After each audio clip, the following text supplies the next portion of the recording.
ትልቅ የምስራች ልንገራችሁ። ምስራች ቢነግረን ጠፍቷል። ጭንቅላት ሲከፈት ምን ተገኘ? አቤት ብታዩት እንዴት ያስደስታል። በብዙ ሳይንስ ውስጥ ስላለፍ ብዙ ምርምር ቦታዎች ይቻሉ በህይወቴ ኢየሱስ ክርስቶስ መረቡን በቀኝ ጣሉት ሲል ዛሬ ግራጁዌት ስናደርግ ስንመረቅ ደግሞ ምን እንባላለን? መመረቃችሁን ለማሳወቅ ይላል ቆሞ። መነሳንስም ከቀኝ ወደ ምን? በጣም አሳፋሪ። ጌታ ወደ ቀኝ ጣሉት ነው ያለው። ዓለሙ ደግሞ ወደ ምን ጣሉት? እዚህ ጋር እንግባባ። እልል ብላችኋል መቼም ስትመረቁ። ወደ ግራ ጣሉት። ምን እንደሆነ እኮ አታውቁም። ይሄ እኮ በጣም ጥሩ ያልሆነ ነገር እኮ ነው። ልንገራችሁ ትፈልጋላችሁ? የምስጢር ባለቤት እግዚአብሔር አምላካችን እግዚአብሔር ንጉሳችን ምስጢሩን ጥበቡን ለሁላችን ግለጥልን። አስቀድሞ የወሰናቸውን እነዚህን ደግሞ ጠራቸው፣ የጠራቸውን እነዚህን ደግሞ አጸደቃቸው፣ ያጸደቃቸውን እነዚህን ደግሞ አከበራቸው ይላል። ብርሃነ ዓለም ማኅቶተ ቤተ ክርስቲያን ቅዱስ ጳውሎስ ስለ ሐዋርያት መጠራት ሲመሰክር ምን አለ? እግዚአብሔር አስቀድሞ የወሰናቸውን እነዚህን ደግሞ ጠራቸው ካለ በኋላ የጠራቸውን እነዚህን ደግሞ አጸደቃቸው፣ ያጸደቃቸውን እነዚህን ደግሞ አከበራቸው በማለት ተናግሯል። ልዑል እግዚአብሔር ሁላችንንም ጾመ ሐዋርያትን ፈጽመን ለመፈሰክ ስላበቃን ክብር ምስጋና ለስሙ ይሁን። ዛሬ ታላቅ በዓል ነው። ዛሬ ሁሉንም ንዑዳን ክቡራን ሐዋርያትን የምናስብበት በዓል ነው። በተለይ ደግሞ ታላቁ የሐዋርያት አለቃ ቅዱስ ጴጥሮስና ማኅቶተ ቤተ ክርስቲያን በእውነት ምርጥ ዕቃ የተባለ ቅዱስ ጳውሎስ በሰማዕትነት ያረፉበትንም በዓል ጨምረን እናስባለንና ባለችን ጥቂት ደቂቃ ረቀቅ ወዳለው ምስጢር ገብተን ነገረ ሐዋርያትን እንማራለን። እግዚአብሔር አምላካችን ማስተዋሉ እንዲሰጠን ቅዱስ ፈቃዱ ይሁንልን። ቅዱስ ያሬድ አባታችን ታላቅ ኃይለ ቃል ስለ ሐዋርያት ተናገረ። ምን አለ? አሰርጎሙ ለሐዋርያት በሰማያት እግዚአብሔር አለ ሐዋርያትን በሰማያት ውስጥ አለ አከበራቸው፣ አስጌጣቸው ይላል። መቼም የሐዋርያት አመራረት እንደ እንግዳ ደራሽ እንደ ውሃ ፈሳሽ አይደለም። እግዚአብሔር አምላክ አስቀድሞ ኢየሩሳሌም ሰማያዊትን በፈጠረ ጊዜ የንዑዳን ክቡራን ሐዋርያት ስም በእውነት በመሰረቶቿ ላይ እንዲቀረጽ እንዲታተም አድርጓል። ለዚህ ነው ቅዱስ ያሬድ በተለይ በዛሬው መዝሙር ላይ ሐዋርያትን አለ በሰማያት አከበራቸው፣ በሰማያት አስጌጣቸው አለ። በዮሐንስ ራእይ ምዕራፍ 22 ቁጥር 12 ላይ ምዕራፍ 21 ቁጥር 12 ላይ ስታነቡ ኢየሩሳሌም ሰማያዊትን ፈጠረ፣ ስንት ደጃፍ አደረገላት ይላል? 12 ደጃፍ አደረገላት። 3 ደጃፍ በምስራቅ፣ 3 ደጃፍ በምዕራብ፣ 3 ደጃፎች በሰሜን፣ 3 ደጃፎች በደቡብ።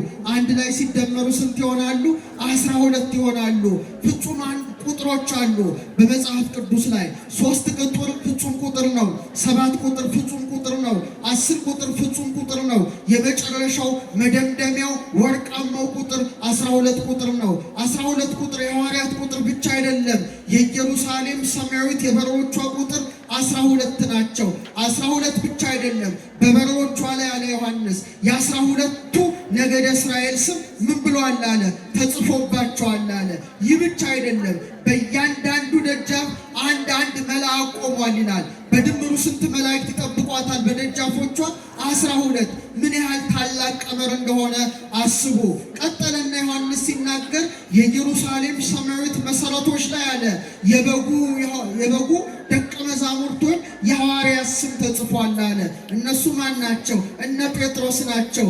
በጣም የሚገርመው ይህ ብቻ አይደለም። የሐዋርያት ስም መጻፍ ብቻ ሳይሆን በሙሉ የኢየሩሳሌም ሰማያዊት ስፋቷ ሲለካ ደግሞ 12,000 ምዕራፍ ነው አለ። ስንት ነው አለ?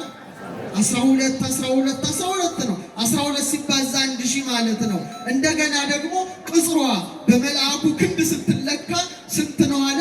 144 ነው አለ። 144 ስንት ማለት ነው? 12 ሲባዛ 12 ነው። ይህ ብቻ አይደለም። በ12 አይናውቅ ታንጻለች አለ። የከበሩ ዕንቁዎች በእውነት እያበሩባት ትገኛለችና ዛሬ የምናከብረው ታላቁ ሐዋርያ ቅዱስ ጴጥሮስ በኢየሩሳሌም ሰማያዊት ውስጥ የሚገኝ የሰንፔር ዕንቁ ነው። በእውነት ሰንፔር በእውነት ታላቅ ማዕድን ናት። የኢየሩሳሌም ሰማያዊት ሁለተኛዋ የከበረ ድንጋይ ናት። እግዚአብሔር ሰንፔርን ሰማያዊ ቀለም ሰጥቷታል። ታዲያ ሐዋርያው ቅዱስ ጴጥሮስ በሰንፔር ዕንቁ ላይ ስሙ የተጻፈ የበጉ ሐዋርያ ታላቅ አባት ነው። ሰንፔር ሰማያዊ እንደሆነ ጴጥሮስም ሰማያዊ ምስጢራትን የሚናገር ስለ ሰማያዊ አባት የመሰከረ ነው። ጌታ በፊልጶስ ቂሳርያ ሰዎች የሰውን ልጅ ማን ይሉታል ብሎ በጠየቃቸው ጊዜ ደቀ መዛሙርቱ ምን አሉ? ግማሾቹ ኤርምያስ ነው ይሉሃል፣ ግማሾቹ ዮሐንስ መጥምቅ ነው ይሉሃል፣ ግማሾቹ ኤልያስ ነው ይሉሃል፣ ወይም አኳሃዱም ነቢያት ወይም ከነቢያት አንዱ ነው ይሉሃል አለ። እናንተስ ማን ትሉኛላችሁ ሲል ጴጥሮስ ሰማያዊ መልስ ሰጠ። አንተ ውእቱ ክርስቶስ ወልደ እግዚአብሔር ሕያው፣ አንተ የሕያው እግዚአብሔር ልጅ ማን ነህ አለው። ክርስቶስ ነህ አለው። ጌታ ምን አለ? የሰማያዊው አባቴ እንጂ ሥጋና ደም አልገለጸልህም። አንተ መሰረት ነህ። በዚህ መሰረትነት ላይ ቤተ ክርስቲያኔን እሰራታለሁ፣ የገሃነመ እሳት ደጆችም አያነዋውጧትም። በምድር ያሰርከው በሰማይ የታሰረ ይሁን፣ በምድር የፈታኸው በሰማያት የተፈታ ይሁን ብሎ እውነተኛው የሰንፔር ዕንቁ ጴጥሮስ መሆኑን መሰከረ። ክብር ለዚህ ሐዋርያ ጴጥሮስ ሰንፔር ነው። ይህ ብቻ አይደለም። በራእይ 22 ቁጥር 2 ላይ እንደምትመለከቱት በኢየሩሳሌም ሰማያዊት በየወሩ 12 ፍሬ የምትሰጥን የሕይወት ዛፍን አደረገ ይላል። አቤት ቁጥር 12 እንዴት ያስደንቃል! ይህ ብቻ አይደለም። ከ12ቱ ነገደ እስራኤል የተዋጁት በደብረ ጽዮን ከጌታ ጋር የቆሙት የአብ ስም፣ የወልድ ስም፣ የመንፈስ ቅዱስ ስም በግንባራቸው የታተመባቸው የቅዱሳኑ ቁጥር ዮሐንስ ሲናገር 144,000 ነው አለ። ስንት ነው አለ? 144,000 ምን ማለት ነው? 12 ሲባዛ ስንት? 1,000 ነው። አቤት 12 ቁጥርን በስነ ፍጥረት ላይ ያሰለጠነ ማን ነው? እግዚአብሔር ስለሆነ ታላቁ ማሕሌታዊ ቅዱስ ያሬድ ምን አለ? አሰርጎሙ ለሐዋርያት በሰማያት አለ። ሐዋርያትን አስጌጣቸው፣ አከበራቸው፣ አገነናቸው። ጳውሎስ እንደተናገረ አስቀድሞ ወስኗቸዋል፣ መርጧቸዋል። ዓለም ሳይፈጠር ዘመን ሳይቆጠር 12ቱ ተመርጠዋልና የኢየሩሳሌም ሰማያዊት መሰረቶች ሐዋርያትን በዛሬው ዕለት ኦርቶዶክሳዊት ተዋሕዶ ቤተክርስቲያናችን ታስባለች። ይህ ብቻ አይደለም። እግዚአብሔር ስራው ያስደንቃል። የሐዋርያትን ምስጢር በከዋክብት ላይ ያስቀምጠዋል። የሐዋርያትን ምስጢር በፀሐይ ላይ ያስቀምጠዋል። የሐዋርያትን ምስጢር በጨረቃ ላይ ያስቀምጠዋል። ቀና ብለን ግዙፉን ሰማይ ስንመለከት ምን እናያለን? ፀሐይን እናያለን፣ ከዋክብትን እናያለን። ሰማያት ይነግራ ስብሐተ እግዚአብሔር፣ ሰማያት የእግዚአብሔርን ክብር ይናገራሉ፣ ጠፈርም የእጁን ሥራ ያወራል አለ። በእውነት ብሉይ ኪዳን አዲስ ኪዳን በነቢያት በሐዋርያት ከመጻፉ አስቀድሞ እግዚአብሔር ሰማይ ላይ ጽፎታል። በሰማይ ምን አለ? ፀሐይ አለ። እስቲ አንድ ታላቅ ምስጢር ልንገራችሁ። ስንት ወራቶች አሉ? 12 ወራቶች አሉ። ስንት ወቅቶች አሉ? ኧረ መልሱ። 4 ወቅቶች አሉ። በ4 ወቅቶች የሚሰለጥኑ ደግሞ 4 ሊቃነ ከዋክብት አሉ፣ ሄኖክ የተናገራቸው። ይህ ብቻ አይደለም። እኔ እንግዲህ አስትሮኖሚም የተማርኩ ሰው ነኝና ከዋክብት ውስጥ ያለው ሰው ነኝ። ፀሐይ የምትጓዝበት ፍኖተ ፀሐይ ወይም በሳይንሱ ኤክሊፕቲክ የሚባል አለ። 12 መናዝል አሉ። ማዛሮት ይላቸዋል በመጽሐፈ ኢዮብ ላይ። ፀሐይ እያንዳንዱን መናዝል በየወሩ ታቋርጣለች። አንድ ዓመት ማለት ፀሐይ አንድ ኮከብ ላይ በቀን በሚቀጥለው ወር በሌላው ኮከብ ታድራለች እና 12 መገብታ ወራ ይባላሉ። 12 ምን የወራት መጋቢዎች። አቤት እግዚአብሔር ስራው ይደንቃል። በሰማይ ላይ ፀሐይን አኖረ። ስንት አቅጣጫ ሰጠ? 4 አቅጣጫ ሰጠ። ስንት ወቅቶችን አኖረ? 4 ወቅቶችን አኖረ። ስንት ሊቃነ ከዋክብት ሾመ? 4 ሮያል ስታርስ ይባላሉ በሳይንስ። ስንት ወራትን ሰጠ? በወራቱ ልክ የሚሰለጥኑ ስንት ከዋክብትን አደረገ? 12 አደረገ። ታዲያ ይህን ስታስቡ ምን ትዝ ይላቸዋል? በሰማይ ላይ ምን አለ? ፀሐይ እንዳለ እውነተኛው ፀሐይ ማን ነው? እስቲ በአንድ ላይ መልሱ። ኢየሱስ ክርስቶስ ነበረ።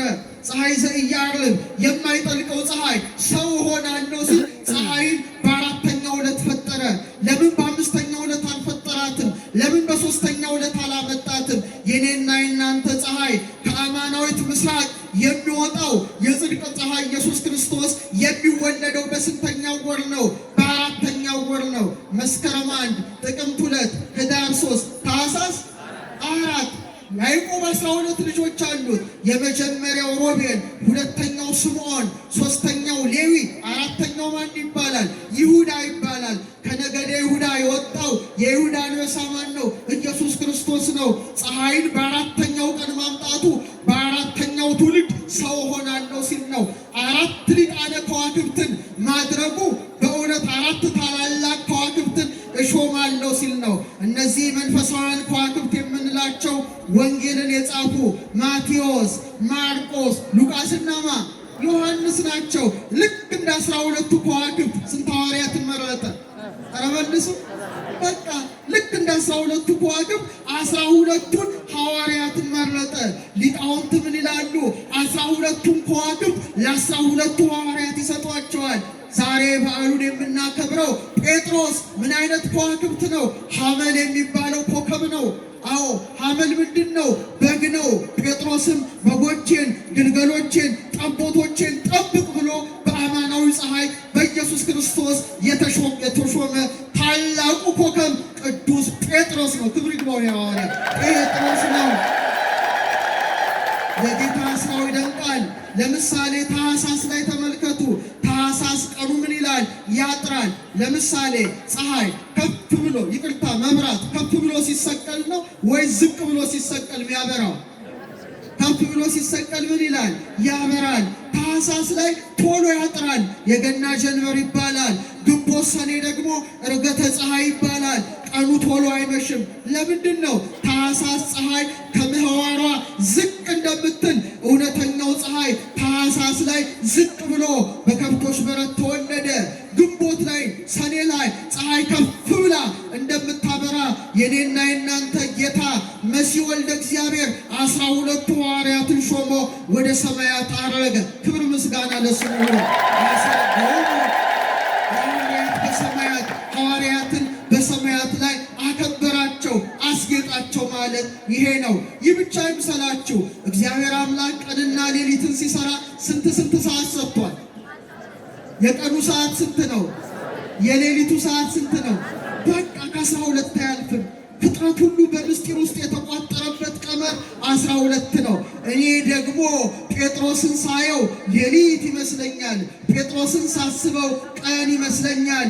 በጴጥሮስ ሕይወት ውስጥ ሌሊት አለ። በጴጥሮስ ሕይወት ውስጥ መዓልት አለ። ለምሳሌ ሁሉም ቢክዱ እኔ ባንተ አልሰናከልም ሲለው ጌታ ምን አለው? ዶሮ ሳይጮህ ስንት ጊዜ ትክደኛለህ? 3 ጊዜ ትክደኛለህ ይለዋል። እውነት ነው። ሌሊት አስፈሪ ሰዓት ነው። ሌሊት አስጨናቂ ሰዓት ነው። ክርስቶስ የተያዘበት የምሽት ሰዓት ነው። በዛሽ በሌሊት ጴጥሮስ 3 ጊዜ ጌታን ምን አለው? አላውቅህም ብሎ ካደው። ለካ ጴጥሮስ 12ቱ ሰዓተ ሌሊት ነው። ግን ደግሞ ዶሮ ጮኸ። ምን ጮኸ? የዶሮ ጩኸት ምንን ያበስራል? ንጋትን ያበስራል። ልክ ዶሮ ሲጮህ ነግ ሲሆን ጴጥሮስ ስቅስቅ ብሎ አለቀሰ፣ በንስሐ ተመለሰ። ክብር ለዚህ ሐዋርያ። ጴጥሮስ መዓልት ነው። ጴጥሮስ 12ቱ ሰዓተ መዓልት ነው። ጌታ ደግሞ ሞትን ድል አድርጎ ከተነሳ በኋላ ጴጥሮስ እንደገና ወደ ሌሊት ይመለሳል። ጌታ መረብህን ጥለህ ተከተለኝ ቢለው ጌታ ከተሰቀለ ጌታ ከተነሳ በኋላ አይ ጴጥሮስ ይገርማል። መረቡን ይዞ ደቀ መዛሙርት አስከትሎ ጥብርያዶስ ሄዶ አሳ ማስገር ጀመረ። ግን አሳ አልተያዘም። ምን አልተያዘም? ለካ ምሽት ነው። ልክ ጠዋት ደግሞ ኢየሱስ ክርስቶስ ይመጣና ደግሞ መረቡን በምን ጣሉት ይላል? በቀኝ ጣሉት ሲል 153 አሳ ይያዛል። ክብር ለዚህ መዓልት ጴጥሮስ። አንድ ግን የሚገርም ነገር ልንገራችሁ እስቲ። መረቡን በሉ እስቲ። በቀኝ ጣሉት። ይህን ቃል ስናገር በጣም ሰሞኑን አንድ የተከናወነ ነገር አለ። ብዙዎቻችሁ በቤታችሁ ድግስ ደግሳቸዋል። ይህን ሰሞን ምን ነበረ? ግራጁዌሽን ነበር አይደለም? ምርቃት ነበረ አይደል? ልጆቻችሁ ተመርቀዋል፣ ደስ ብሏቸዋል። ግን እኔ ምርቃትን እንደው እስቲ ዞር አድርጌ ላሳያችሁ። ለእኔ ደስታ አይደለም። መረቡን በምን ጣሉት? ጴጥሮስ ጌታ እኮ ነው ሲለው ዘሎ ገባ። ኢየሱስ ክርስቶስ መረቡን በቀኝ ጣሉት ሲል ዛሬ ግራጁዌት ስናደርግ ስንመረቅ ደግሞ ምን እንባላለን? መመረቃችሁን ለማሳወቅ ይላል ቆሞ። መነሳንሱም ከቀኝ ወደ ምን? በጣም አሳፋሪ። ጌታ ወደ ቀኝ ጣሉት ነው ያለው። ዓለሙ ደግሞ ወደ ምን ጣሉት? እዚህ ጋር እንግባባ።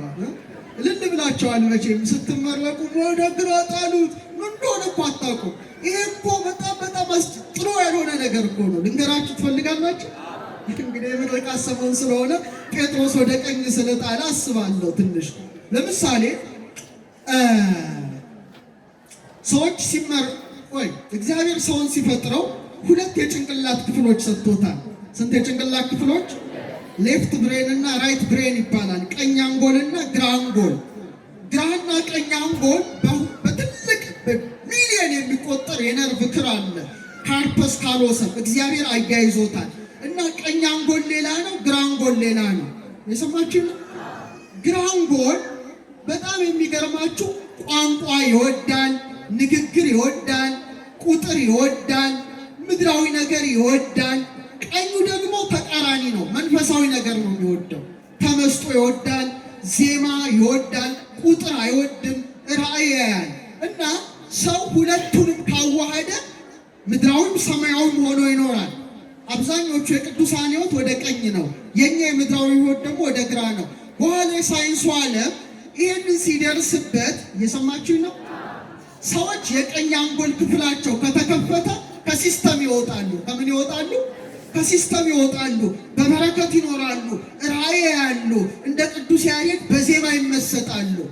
ስለዚህ በትምህርት ካሪኩለም ውስጥ በሙሉ ከአንደኛ ክፍል እስከ ዩኒቨርሲቲ እስከ መጨረሻው ምንም አይነት መንፈሳዊ ነገር እንዳይቀላቀልበት ተደረገ። የእግዚአብሔር ስም አለ። ኧረ መልሱልኝ። አንድ ቦታ እግዚአብሔር አይነሳም። እንደውም ዝንጀሮ ነህ ትባላለህ። እግዚአብሔር ይቅር ይበል።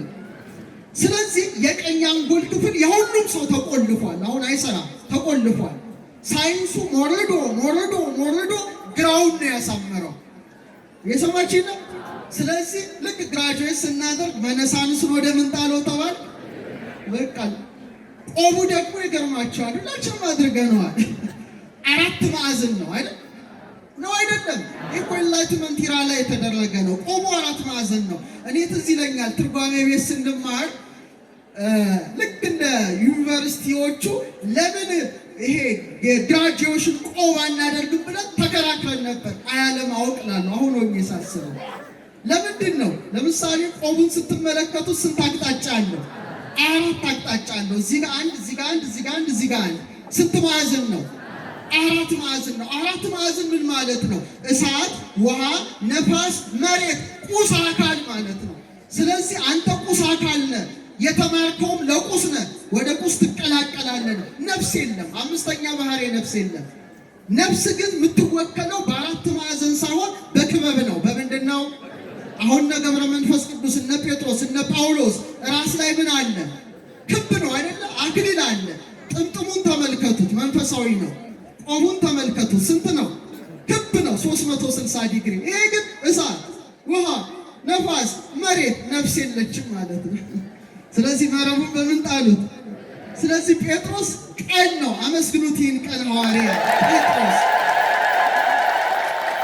ይህ ብቻ አይደለም። እኔ የሐዋርያትን ሕይወት በራሳችሁ ሰውነት ላይ እግዚአብሔር አስቀምጦታል። በምን ሰውነት ላይ? ድገሙት። በምን ሰውነት ላይ? ሐዋርያው ጴጥሮስን ሰውነታችሁ ውስጥ ፈልጉት። ምን ላይ ታገኙታላችሁ? ሰውን ሲፈጥረው እግዚአብሔር ሰማይና ምድርን አዋህዶበታል። ሁልጊዜ እኔ ጠዋት ተነስቼ ፊቴን በመስታወት ስመለከት በጣም እደሰታለሁ። ግሩምና ድንቅ አድርገህ ፈጥረኸኛልና ምን እልሃለሁ? እስቲ ይሄን ምስጢር ባጭሩ ልንገራችሁና ጴጥሮስን ውስጣችሁ ላሳያችሁ። እግዚአብሔር እንዴት እንዳስቀመጠው ሰውን ሲፈጥረው 7ቱን ሰማያት ነው እንደዚህ የገለበጠበት። ሰው ማለት ምድርና ሰማይ የተዋህዱበት ነው። ብቸኛ ዋዌ ነው፣ ውሁድ ነው፣ አንድነት ነው። ሰውን ከምድር አፈር አበጀው ካለ በኋላ በአፍንጫውም ውስጥ የሕይወትን እስትንፋስ ምን አለበት? እፍ አለበት። በጣም ጥሩ። አሁን ወደ ላይ ስትሄዱ መጀመሪያ የምታገኙት ምንድን ነው? እሳት ነው። 7ቱ ሰማያት እስቲ በሏቸው፣ ድገሙት። ከእሳት የተፈጠሩ 7 ሰማያት አሉ እንዳትረሱ። ዝቅ ስትሉ ባቢል ወይም አትሞስፌር ወይም ነፋስ አለ። ምን አለ? ከዛ ወደዚህኛዋ ምድር ስትመጡ ውሃና መሬት አለ። ስለዚህ መጀመሪያ እሳት፣ ቀጥሎ ነፋስ፣ ቀጥሎ ውሃና መሬት። በቃ ይሄንን ነው ዓርብ ላይ እግዚአብሔር ሰው ላይ የገለበጠበት። እሳትን ጭንቅላታችን ላይ ሾመ። ቀጥሎ ነፋስ እንዳለ ነፋስን ደረታችን ላይ ሾመ። ሐዋርያትን በኋላ እመጣላቸዋለሁ ሰውነታችሁ ውስጥ። ውሃን ሆድቃችን ላይ ሾመ። መሬትን ከወገባችን በታች መሬት የምንረግጠው እግራችን ላይ ሾመ። ይህ ሊታወቅ ጭንቅላታችን እሳት ነውና፣ እሳት ምንድን ነው? ብርሃን ነው። እውቀት ከምን ይወጣል? ከጭንቅላት ይወጣል። እሳት ምንድን ነው? ሙቀት ነው። ንዴት ከምን ይፈልቃል? ከጭንቅላት ይፈልቃል። ልክ እንደ ሰባቱ ሰማያት ጥበብ እግዚአብሔር 7 ነገሮችን ብቻ ፊታችን ላይ ያኖረ። ስንት አይኖች አሉን? ስንት ጆሮዎች አሉን? ስንት የአፍንጫ ቀዳዳዎች አሉን? ስንት አፍ አለን? ሲደመር 7 ሰማያት ማለት ነው። ጥበብ ሀነጸት ላቲ ቤተ፣ ጥበብ አለ ለራሷ ቤትን ሰራች፣ እኛን ነው ቤቱ። ወአቀመት ላቲ 7 አዕማደ፣ 7 ምሰሶዎችን ለራሷ አኖረች። ቀጥሎ ነፋስን እንደሾመ ሳንባችን ምንድን ነው? ከምንድን ነው የሚወጣው? ከደረት ነው የሚወጣው፣ ከሳምባ ነው። ሆድቃችንስ ምንድን ነው? ውሃ ነው። ይፈትን ልበ ወኩልያተ፣ አደባባይ ነው እግዚአብሔር፣ ይንቦጫቦጫል። ከወገብ በታች ምንድን ነው? መሬት። እስቲ በሉ። በጣም ጥሩ። አሁን ወደ ከፍ ወዳለው እንምጣ። እግዚአብሔር አምላክ ሐዋርያትን እንዴት እንዳስቀመጣቸው ልነግራችሁ ነው። ዝግጁ ናችሁ? ጥሩ። ግን ከዛ በፊት አዳም ስንተኛ ፍጥረት ነው? 22ኛ። እስቲ በሉት፣ ድገሙት። 22 የእግዚአብሔር ስሞች አሉ። ከአዳም እስከ ያዕቆብ ያሉት አርእስተ አበው 22 ናቸው። የሰው ልጅ የጌታ ጎልጎታው ነውና የራስ ቅል አጥንትን አልፋ እግዚአብሔር ሲፈጥረው 22 አጥንቶችን ነው የሰጠን። ስንት ነው? ድገሙት፣ ስንት ነው? ይሄ ስከልቦንስ ይባላል። ስከልቦንስ ማለት የራስ ቅል አጥንት። ቁጥሩ በአዳም ተፈጥሮ ልክ 22 ነው። ዮድ እጆች ሰሩኝ አበጃጁኝ ይላል። አሁን ጭንቅላት ውስጥ 12 ነገር ልንፈልግ ነው። ዝግጁ ናችሁ? ምን ይኖር ይሆን? ዛሬ ዓለሙ የረቀቀበት እጅግ ደስ የሚያሰኝ ዘመን ላይ ነንና የሰው ልጅ ጭንቅላት ተከፍቶ ሲታይ ምን እንደተገኘ ታውቃላችሁ? ክሬኒያል ነርቭስ የሚባሉ ከራስ ተነስተው፣ መሪው ራስ ነው። መሪው ማን ነው? ራስ ነው። ከራስ ተነስተው የሚወርዱ 12 ክሬኒያል ነርቭስ ተገኙ። እንድታዩ፣ እንድታሸቱ፣ እንድትቀምሱ፣ እንድትስቁ የሚያደርጉት እነዚህ ነርቮች ናቸው። እነዚህ ነርቮች ቆሙ ማለት መስማት አትችልም፣ ማየት አትችልም፣ መናገር አትችልም፣ ፊት መንቀሳቀስ አይቻልም። ቁጥራቸው ስንት ነው? ድገሙት፣ ስንት ነው? የሕይወት ራስ ማን ነው? ኢየሱስ ክርስቶስ ነው። እሱ የላካቸው ማን ናቸው? አነ ውእቱ ሐረገ ወይን ዘጽድቅ፣ እውነተኛው የወይን ሐረግ ነው። አንቱም አይጹቂሁ፣ ቅርንጫፎቹ ማን ናቸው? ሐዋርያት ናቸው። የመጀመሪያው ነርቭማ ጴጥሮስ ነው። ክብር ይግባው። ሐዋርያ 12 ሰዋቸው በራስ ቅላችን። ዛሬ በእውነት የሰው ልጅ በጣም ተመርምሮ ያላለቀ መጽሐፍ ሆኗል። ጭንቅላት ሲከፈት ምን ተገኘ? አቤት ብታዩት እንዴት ያስደስታል። በብዙ ሳይንስ ውስጥ ስላለሁ ብዙ ምርምር ቦታዎች ይቻሉ በህይወቴ እና ጭንቅላት ሲከፈት ውስጥ በጣም የሚያበራ በጣም የሚፍለቀለቅ አንጸባራቂ ዘይት እግዚአብሔር ውስጡ አስቀመጠ። እየሰማችሁ እያንዳንዳችሁ ጭንቅላትና ሳይንቲስቶቹ ሲያዩት ደነገጡ። ይሄንንስ አሉ ምን እንለዋለን አሉ? ክራይስት ኦይል፣ የክርስቶስ ዘይት ብለው ሰየሙት። ደስ ይበላችሁ። ቅቡ ነው፣ ነሱ ነው። ወንድሙ ለጴጥሮስ ምን አለው? መሲህን አግኝተነዋል አለው።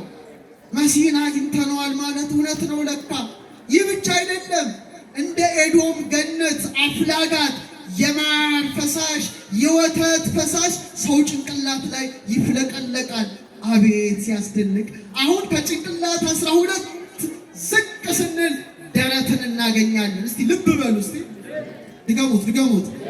ልብ ማለት በእንግሊዘኛ ምንድን ነው? ሃርት ማለት ልብ ማለት አይደለም። በእኛ ትምህርት ልብ ማለት በላሜድና በቤት የተዋቀረ የልዑል ቤት ነው። የማን ቤት? የማን ቤት? ልባችን ለሱ ምኑ ነው? መቅደሱ ነው። እና እግዚአብሔር ግን ስራው በጣም የሚደንቃችሁ ልባችንን፣ ሳምባችንን በጣም ውድ አካላችን ስለሆነ በምን አስጠብቋል? በአጥንት። በምን አጥንት? በጎድን አጥንት። ስንት ነው የጎድን አጥንታችሁ? እንዲህ ነው የሚያስተምሯችሁ። ግን በስመ አብ እዚህ ሀገርስ የባሰበት ነው። አያስተምሯችሁ? የጎድን አጥንት ቁጥሩ ስንት ነው እንዴ? ስንት ሰዓታት አሉ? ኧረ መልሱ። 24 ሰዓት አለ። ስንት የቀን ሰዓት አለ? ቅድም ስንት የሌሊት ሰዓት አለ? ታዲያ ልብን ሳምባን የሚጠብቅ በቀኝ 12 በግራ 12 ጥንድ አጥንቶችን ማን አኖረ? እግዚአብሔር አኖረ። ትዝ ይበላችሁ እስቲ ወደ ሰማያት ቀና ብላችሁ ስትመለከቱ በዙፋኑ ዙሪያ ስንት መላእክት አሉ? 24 ካህናተ ሰማይ በልዑል ዙፋን ፊት እንዳሉ ዛሬም የልዑል ማደሪያ በሆነው በልባችን ዙሪያ 24 አጥንትን በቀኝ 12 በግራ 12 አድርጎ እንደ ጠባቂ ሐዋርያት የሾመ እግዚአብሔር ብቻ ነው። ክብር ይግባው አምላካችን። 12 ምን አይነት ቁጥር ነው? ዝቅ ብላችሁ አንጀታችሁ ጋር ብትሄዱ 12 ጣት ይለዋል ሳይንሱ። ታናሹ አንጀት በጣት ሲለካ 12 ጣት ነው። ለካ እግዚአብሔር ተፈጥሮን ሁሉ ያዋቀረው በስንት ቁጥር ነው? ለዚህ ነው ቅዱስ ያሬድ ሐዋርያት ሰርተው ክልኤተ ሐዋርያት ቅድም ሊቃውንቱ ሲዘሙት አይታቸዋል። 12 ሐዋርያትን መረጠ፣ ስሙሙን ወሎተ እረኛ አደረጋቸው። ማ የእረኞች አለቃ ምንወደው አምላካችን መድኃኔዓለም ክብር ይግባው። በእውነት አሁን ሰውን ሰው ያደረገ ግንዱ ምን ይመስላችኋል? ሰውን ሰው ያደረገው ግንዱ ቢቆረጥ ሰው እንዲሁ ድቅ ይላል። የምን አጥንቱ? አከርካሪ አጥንቱ። ጎበዞች ቨርተብሬ። ቁጥሩ ግን በጣም ያስደንቃል። ከዛ በፊት አንድ ታላቅ ሊቅ ልጥቀስ። የኢትዮጵያ ኦርቶዶክስ ተዋሕዶ ቤተክርስቲያን ካፈራቻቸው በሕይወተ ሥጋ ከሌሉ ሊቃውንት አለቃ እያሌው ታምሩ ሊቀ ጠበብት አንድ የሰበኩት ስብከት ነበር፣ የመድኃኔዓለም ስብከት። ምን አሉ? ኢየሱስ ክርስቶስ አሉ የራስ ቅል የምትባል ጎልጎታ ላይ አንድ ጊዜ ተሰቀለ፣ ዓለምን አዳነ አሉና ቀጥለው ምን አሉ? የራስ ቅል ጎልጎታ እኛ ነን አሉ። በራስ ቅል ጎልጎታ ላይ አንድ ጊዜ ተሰቀለ፣ ዛሬ ግን በክርስቲያኖች ራስ ላይ ሁልጊዜ መስቀሉ ተተክሏል ብለው የሰበኩት ስብከት ነበረ። የሰማችሁ ነው። እውነት ነው፣ እውነት ነው። ይህን ይታወቅ 12 እነግራቸዋለሁ። ሰው ልጅ ምድር ላይ እግዚአብሔር ሲያመጣው አንተም እኔም አንቺም ሁላችንም እያንዳንዱ ሰው የራስ ቅል አጥንቱ ላይ እስኪደርስ ድረስ 33 ቨርተብሬስ ናቸው። ስንት ናቸው ቁጥራቸው? ሳይንቲፊካሊ ፕሩፍ የሆነ ነው። ቁጥሩ ስንት ነው? 33 የማን ዕድሜ ይመስላችኋል? ኧረ መልሱ። ደስ ይበላችሁ። ኢየሱስ ክርስቶስ ዕድሜ ነው። በ33 ዓመቱ የራስ ቅል ጎልጎታ ላይ ተሰቅሏል። የጀርባ ቁጥር አጥንት 33 ነው። የራስ ቅል 22 ነው። በአዳም ራስ ላይ መስቀሉ እንደተተከለ ጎልጎታው ነው። ለክርስቶስ ጎልጎታው ነው። የማታስተውሉ የገላትያ ሰዎች ኢየሱስ ክርስቶስ እንደተሰቀለ ሆኖ በፊታችሁ ተስሎ ነበረ፣ ለእውነት እንዳትታዘዙ አዚም ያደረገባችሁ ማን ነው ይላል። ግን ዋናው የጀርባ አጥንት ሴንተር ቶራሲኮቹ ዋናዎቹ አጥንቶች ግን የሚገርማችሁ ቁጥራቸው 12 ነው። አይማድ ናቸው ሐዋርያት። ደስ ይበላችሁ። ምሰሶ ጳውሎስ በገላትያ 2 ላይ ምሰሶዎች ይላቸዋልና እግዚአብሔር በተፈጥሮ ላይ 12ቱ ነው እንደ ሾመ ዛሬም ደግሞ ከ12ቱ ሐዋርያት ርዕሰ ሐዋርያ የሆነ ጴጥሮስ በሰማዕትነት አርፏል። አክብሩትና ሐዋርያ አክብሩትና ሐዋርያ። ሌላው እንደው ባጭሩ ጠቅልል አድርጌ ስነግራቸው የእግዚአብሔር ሥራ የሚያስደንቀው በብሉይ ኪዳን ስንት ነገደ እስራኤል ነበሩ? ንገሩኝ። ስንት ናቸው? 12 ናቸው። የመጀመሪያው ሮቤል ይባላል። ሐዋርያቱም ቁጥራቸው ስንት ነው? የመጀመሪያው ማን ይባላል? ጴጥሮስ ይባላል። ሮቤልና ጴጥሮስ ተመሳሳይ ናቸው። ሮቤል ችኩል ነው። ሮቤል ፈጣን ነው። በፍጥነቱ ደግሞ ስህተት ላይ ወድቅ ነበረ። ታውቃላችሁ፣ ታሪኩን አልነግራችሁ። በተመሳሳይ መልኩ የመጀመሪያው ሐዋርያ ጴጥሮስም ምንድን ነበረ? ችኩል ነበር አይደል? ልክ ጌታ ባህር ላይ ሲያየው ወደ አንተ ልምጣ ይለዋል፣ ና ይለዋል። ሲጠራጠር እንደገና ይሰጥማል። ጌታ ሆይ አድነኝ ይላል። አይ ጴጥሮስ። እንደገና ደግሞ ሰይፉን ይመዝና ጆሮ ይቆርጣል። እንደገና ደግሞ አላውቀውም ይላል። ሮቤል ምንም ስህተት ቢሰራ ልጄ ሮቤል አይሙት ይላል ዘዳግም 33 ላይ። ጴጥሮስም አልሞተም። ጌታ እንደገና በንስሐ መልሶ በጎቹን ግልገሎቹን ጠባቂዎቹን እንዲጠብቅ አደረገው። አክብሩቲና ሐዋርያት በእውነት ስምዖን ነው። እግዚአብሔር በዚህ ብቻ አላኖረም። ቅድስት ውስጥ ምን አደረገ? ጠረጴዛ አምጡ አለ። የወርቅ ጠረጴዛ ገበታ ይባላል። 12 ህብስት አስቀምጦ አለ። ስንት ህብስት? ካህናት በየሰንበቱ ይቀምሱት ነበር ያን ህብስት። በጣም ይገርማቸዋል። ለካ ሐዋርያት የወርቅ ገበታዎች ናቸው። እውነተኛውን ህብስት ኢየሱስ ክርስቶስን የሚመግቡ በቅድስት ውስጥ ያሉ የክርስቶስ ጌጦች ናቸው። ክብር ይግባቸው ሐዋርያት። ይህ ብቻ አይደለም። ሊቀ ካህናቱ አሮን ላይም 12 ዓይን አድርጎ ቤተ መቅደስ እንዲገባ አደረገው። በእውነት ለጊዜው የ12ቱ ነገደ እስራኤል፣ ፍጻሜው ግን የዓለም ሁሉ ጌጥ የሆኑት ንዑዳን ክቡራን ሐዋርያት ናቸው። በረከታቸው ይደርብን። በመጨረሻ ኢያሱ እስራኤልን ዮርዳኖስን እንዲሻገሩ አደረገና በመሪነት 12 ደንጋይ አውጥታችሁ ትከሉ አለ። ስንት ድንጋይ? መሪው ማን ነው? ኢያሱ። ስንት ደንጋይ አስተከለ? አሁን አዲስ ኪዳን ላይ ተለወጣ። ኢያሱ ሳይሆን ማን መጣ? ኢየሱስ መጣ። እንደ 12ቱ ደንጋይ ደግሞ አለት የሆኑ 12 ሐዋርያትን ለቤተ ክርስቲያን ሾመ። ከአለትም አለት ደግሞ ጴጥሮስ ነው። ክብር ይግባው። ሻፎ ደንጋይ፣ መርግ ደንጋይ፣ አለት የተባለ በትምህርቱ ቤተ ክርስቲያንን ያጸና ነው። እና አንድ ነገር ልንገራችሁ። ጌታ ጴጥሮስን ምን አለው? እስቲ በጎቼን በሉ፣ ግልገሎቼን፣ ጠቦቶቼን መግብ፣ ጠብቅ፣ አሰማራ አለው። በጎችን ነው ያለው ወይስ በጎቼን? ጠቦቶችን ነው ያለው ወይስ ጠቦቶቼን? ግልገሎችን ነው ያለው ወይስ ግልገሎቼን? ስለዚህ ምዕመናን፣ አዛውንት፣ ወጣት፣ ሕፃናት ሁሉ ጴጥሮሳውያን ካህናት የኢየሱስ ክርስቶስ ገንዘቦች ናቸው ማለት ነው። ብትወደኝ ነው ያለው። ብትወደኝ ኢየሱስ ክርስቶስን መውደድ ማለት ሕፃናትን፣ ኢየሱስ ክርስቶስን መውደድ ማለት ወጣቶችን፣ ኢየሱስ ክርስቶስን መውደድ ማለት አዛውንትን በትምህርት ወንጌል መመገብ ነው። ይህን የሚያደርግ ካህን ክርስቶስን ሊወደው አይችልም። አንድ ጥያቄ ልጠይቃችሁ። እረኛ በጎቹን ቢጠብቅ የሚጠቀመው ማን ነው? በግ ነው ወይስ እረኛው?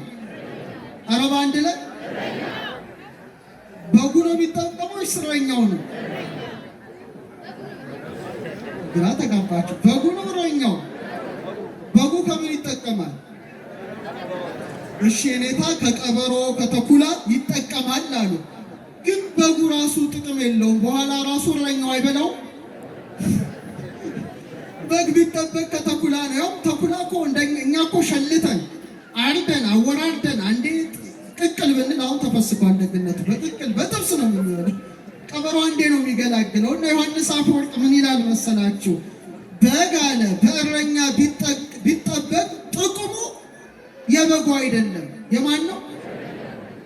የእረኛው ነው። ራሱ በጉ በእረኛው ይበላል አለ። ወይም ለጌታው ሰጥቶ ጌታው አርዶት ይበላዋል። ኢየሱስ ክርስቶስ ግን አለ። እስቲ በሉ ድገሙት።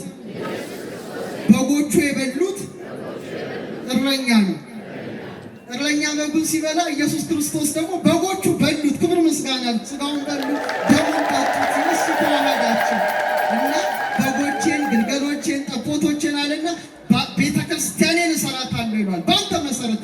ስለዚህ ቤተ ክርስቲያኑ የማን ናት? የኢየሱስ ክርስቶስ። እስቲ በሉ እስቲ ሂሳብ የተማራችሁ 12 ቁጥር ምንድን ነው? በሂሳብ ኮምፖዚት ነበር ነው ፕራይም ነበር? ኩል እዚህ ሀገር የሚያስተምሩ አረ ምንድን ነው? ልጆቻችሁን ተመልክቱ። አንተ ኮምፖዚት ነበር ነው ፕራይም ነበር? ስንት ክፍል ነው? 12። እሺ ኮምፖዚት ነው ፕራይም ወላጆቹ ነው ይሄን ልጅ ይሁት እግዚኦ አንተ 12 ፕራይም ነበር ምንድን ነው? ማይካፈል ከሌላ ማይባዛ ነው። ኮምፖዚት ተተንታኝ ነው። 12 በጣም ሰፊ ቁጥር ነው። ከአንድ ጋር ይባዛል አይባዛም? አንድ ሲባዛ 12 ፍጠኑ። 2 ሲባዛ 6፣ 3 ሲባዛ 4። ስለዚህ ኮምፖዚት ነው። 12 በጣም ደስ ይላል። ሰርክል አሁን ክብ ነገር ተመልከቱ። ክብ ደስ ሲል እንጀራችን ክብ ነው። ሁሉ ክብ ነው። ይሄ ጥምጥም ክብ ነው። ክብ ስንት ዲግሪ ነው? እሺ አሁን አንተ በዚህ እንኳን ካሰኝ ክብ ስንት ዲግሪ? 360 ምን ማለት ነው? 12 ሲባዛ 30 ሐዋርያት ሐዋርያትን ሾሟል። ጴጥሮስ ደግሞ እንደው ክብ ነው፣ ይዞራል። ቆርኔሌዎስን ያስተምራል፣ ይሁዶችን ያስተምራል። በአንዴ አስተምሮ 3000 በአንዴ ደግሞ በተአምራቱ 5000 8000 ሰዎችን ወደ ክርስቶስ በረት ያስገባ ክብር ጴጥሮስ ነው። ክብር ይግባው ሐዋርያው ጴጥሮስ። ስለሱ ዘርዝረን አንፈጽምም ክርስቲያኖች። በእውነት ጴጥሮስ ሙት ያነሳ ነው። ጴጥሮስ ደንጊያ ነው። ከጴጥሮስ ጋር ክርክር አያስፈልግም። ሐናንያና ሰጲራ ገንዘባቸውን ሸጠው እውነተኛ መስለው መጡ። አያቸው። ሐናንያ እፎመና ሰይጣን ውስጥ ልብከ ከመ ታሰው ለመንፈስ ቅዱስ፣ እንዴት መንፈስ ቅዱስን ታታልል ዘንድ ሰይጣን በልብ መላ ሲለው ፍግም ብሎ ሞተ። ጴጥሮስ ከባድ ነው ነገር። ሚስቱ ልትዋሽ መጣች። በእፎን ካበርክሙ ከመ ታመክርዎ ለመንፈስ ቅዱስ፣ እንዴት መንፈስ ቅዱስን ታታልል ዘንድ ተባበራችሁ ሲል እሷም ሞተች። ጴጥሮስ ይቀስፋል። ጴጥሮስ እንደገና ሙት ያነሳል። እኛን ያንሳን በጸሎቱ ያንሳል። ጴጥሮስን እንወደዋለን፣ እናከብረዋለን፣ እናገነዋለን። አንድ ተአምሩን ነገራችሁ አበቃለሁ በ2-3 ደቂቃ። አንዴ ከዮሐንስ ጋር 9 ሰዓት ቤተ መቅደስ ሲሄዱ ዋዜማው ላይ ተቆመ ነው። ከእናቱ ማኅፀን ጀምሮ ሲወለድ ሽባ ሆኖ የተወለደ አንድ ሰው ነበረ። ለማኝ ነው። ጴጥሮስና ዮሐንስ ምጽዋት ይፈልግ ነበረ። ጴጥሮስ ትኩር ብሎ ተመለከተው። ካሁን ገንዘብ ሰጠኝ ብሎ ሲለው ጴጥሮስ ምን አለው? ወርቅና ብር የለኝም፣ እስቲ በሉ ያለኝን ግን እሰጥሃለሁ። በናዝሬቱ በኢየሱስ ክርስቶስ ስም ተነሳና ተመላለስ። ብድግ ብሎ ሄደ። በቃ ጴጥሮስ እና በመጨረሻው በኔሮን ቄሳር አደባባይ በዛሬው ዕለት የሰማዕትነትን ተጋድሎ ሊፈጽም ሄደ። ነገር ግን ምዕመናን አትሙትብን ብለው አወጡትና ጌታ መስቀል ተሸክሞ ተገለጸለት። ጌታዬ ወዴት ነው የምትሄደው አለው። ወደ ሮማ። ለምን? ሊሰቀልልኝ ስላጣው ልሰቀል ሲለው አዘነ። አንተ ጎልማሳ ሳለ በራስ እጅ ትታጠቅ ነበረ፣ ባረጀ ጊዜ ግን ወደማትፈልገው ትሄዳለህ። ባዕድ ሰው ሌላ ሰው ያስታጥቅሃል ያለው ሊፈጸም ተመለሰ። በእውነት ስቀሉኝ አለ። ሲሰቀል ግን እንደ ጌታ አትስቀሉኝ ብሎ ቁልቁል ተሰቅሎ በዛሬው ዕለት በሰማዕትነት ሰማያዊውን ክብር አለቱ የአጥቢያው ኮከብ ጴጥሮስ አገኘ። ክብር ለዘሐዋርያት ማርያምና በእውነት ዛሬ ቤተክርስቲያናችን የ12ቱን ሐዋርያት ክብር ማኅቶተ ቤተ ክርስቲያን በእውነት ስሜን የሚሸከም ምርጥ ዕቃዬ ያለው ሐዋርያው ቅዱስ ጳውሎስ በዛሬው ዕለት ታላቅ ክብርን የተቀዳጀበት ዕለት ነውና ለዚህ ዕለት ያደረሰን አምላካችን ክብር ምስጋና ለስሙ ይሁን። የታላቁ ጻድቅ የአባታችን የአቡነ ገብረ መንፈስ ቅዱስን በረከት ይደርብን። ጴጥሮስ 120ውን ቤተሰብ እንደመራ ገብረ መንፈስ ቅዱስም 120 ቤተሰብ መርቷል አይደል? 60 አንስት 60 አናብርት ሲደምሩ ስንት ነው? 120 ቤተሰብ ነው። አክብሩ ገብረ መንፈስ ቅዱስ እና ለዚህ ያደረሰን አምላካችን ክብር ምስጋና ለስሙ ይሁን። አንድ ትልቅ የምስራች ልንገራችሁ። ምስራች ቢነግረን ጠፍቷል። በብሉይ ኪዳን የመወለድ ቀን ጥሩ አይደለም። ከመወለድ ቀን የሞት ቀን ይበልጣል። ለምን? ሁሉም በዲያብሎስ ቁራኛ። በሐዲስ ኪዳን ግን ልደት ደስ ይላል። እኛ ልደት ንጹሕ እንደሆነ ጋብቻም ርኩሰት እንደሌለበት እናውቃለን፣ እናምናለን። ሐዋርያት በአመክንዮ ወብዙኃን ይትፌሱ በልደቱ፣ ብዙዎች በመወለዱ ደስ ይላቸዋል። ዮም ፍስሐ ኮነ በእንተ ልደቱ ለእገሌ እየተባለ ይዘመራል። ሐዲስ ኪዳን ነው። ዛሬም በእውነት የምናከብራቸው ርዕሰ ሊቃውንት የኔታማ አንድ ጥሯቸው የኔታ ምናሴ የተወለዱበት ዕለት ነው። እንኳን ተወለዱልን የኔታ ምናሴ። ዛሬ ባለ ልደታቸው ነው። ስንት ዓመታቸው ነው? 96 አባታችን የድብድባ ጉንጩ እንደ ጥንታውያኑ ያሬድን የመሰሉ አባት በዛሬው ዕለት በእውነት ገብረ መንፈስ ቅዱስ ሲነሱ የኔታ ምናሴ ይነሳሉ። አታከብሯቸው ምን በዛሬ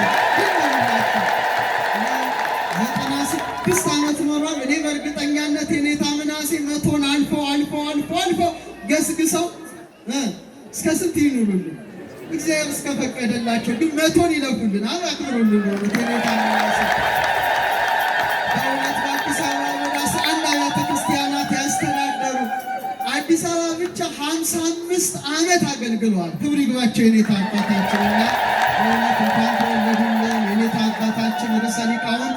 እንወዶታለን፣ እናከብሮታለን። የጴጥሮስ በረከት፣ የጳውሎስ በረከት፣ የገብረ መንፈስ ቅዱስ በረከት በኔታ በሁላችን ላይ አድሮ ይኖር። ወስብሐት ለእግዚአብሔር።